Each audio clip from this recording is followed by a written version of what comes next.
તમારા બધાના હાથમાં શું છે? મૂળાક્ષરોના પપેટ. શું છે?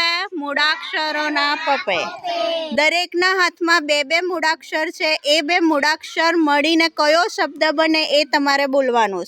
સનવારી, કયો શબ્દ બન્યો? હઠ,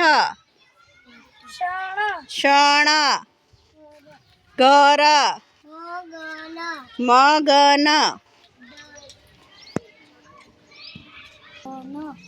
કયો શબ્દ બન્યો?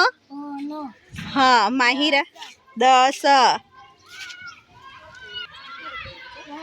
વય, જહીર. કયો શબ્દ?